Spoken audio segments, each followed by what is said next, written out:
इतनी सी बात मैं कह रहा हूं, माँ बाप जी के संस्कारों का बहुत बड़ा फर्क बच्चों के ऊपर होता है। महात्मा लोग अंबर आकाश से नहीं टपकते, कोई माँ ही उन्हें जन्म देती है। जिसकी कोख से अच्छी संतान जन्म ले ले, देव भी प्रसन्न हो जाते।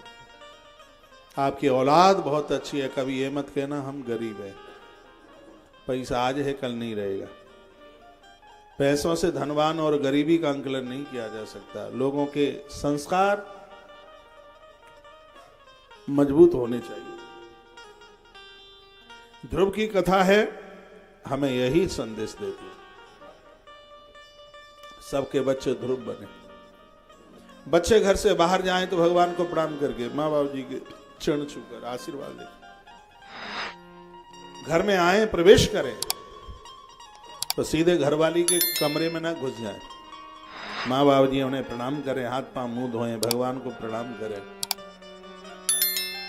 घर घर के हालचाल पूछें, थोड़ी पत्नी के पास बैठें, बच्चों के पास बैठें। और मैं आपको भी बोल रहा हूं, तुम्हारा घरवाला 8 घंटा मेहनत करके आता है, सीधे आड़े हाथ मत ले लिया करो, पहले तो उसे दे करके मुस्कुराओ। तुम्हारी जगह पर यदि मैं किसी की पत्नी होती तो मैं तो यही करती।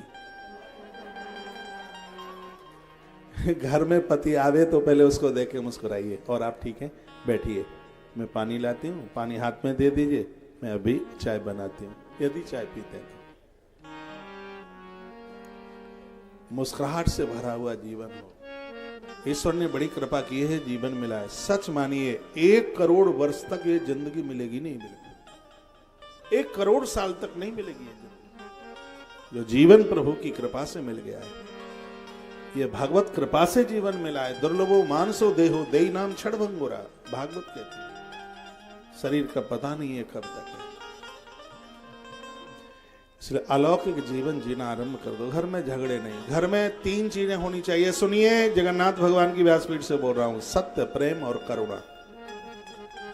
एक दूसरे से झूठ मत बोलिए। सत्य का मतलब है कि हर इंद्रिय को सत्य से जोड़िए।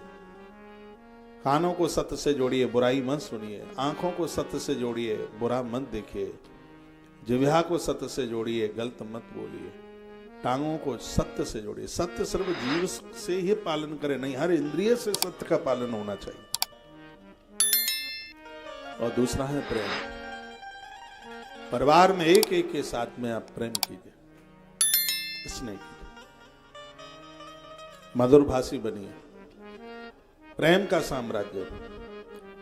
कितना अच्छा आप अपनी माँ के साथ बोलते हैं। ये मेरी बहनें इतना बढ़िया बोलती हैं माँ के साथ, लेकिन सास को देख के मुंह लटक जाता है। पता नहीं कितने जन्मों की दुश्मनी की है। यही होता। आप भी अपनी बेटी से इतना प्रेम से बोलते हैं और बहू के सामने कोयला हो जाते हो एकदम, बिल्कुल। ऐसा नहीं कीजिए। तीसरी बात है करुणा, दया का भाव रखिए। भले ही जेठानी से बोलचाल नहीं है, भले ही देवरानी से बोलचाल नहीं है, उसके ऊपर यदि कष्ट है, अपने पति को प्रार्थना पूर्वक कहिए कि तुम्हें उनका सहयोग करना है। यही तो जीवन है, थोड़ा सा जीवन है। कौन किसके साथ बैर नहीं। ये कथा हमें यही संदेश देती। कहानी तो आप किताब में पढ़ लेंगे घर, लेकिन ध्रुव शाश्वत जीवन जीना, ध्रुव सत्य में जीवन जीना, ध्रुव प्रकाश में जीवन जीना। बहुत लोग तो अज्ञान में ही जीते रहते हैं। अज्ञान किसका नाम है? अज्ञान किसका नाम है? अज्ञान की परिभाषा, जो बीत गया उसको याद कर रहे हो, वर्तमान से मोह कर रहे हो और भविष्य की चिंता कर रहे हो। श्रीमद् भगवद गीता कहती है इसी का नाम अज्ञान है। पीछे का भूल जाइए, किसने आदर किया, मान किया, अपमान किया, ये पीछा भूत, उसका नाम ही भूत है। हाँ, जो पिछले को याद करेंगे वो भूत हैं, समझ लो।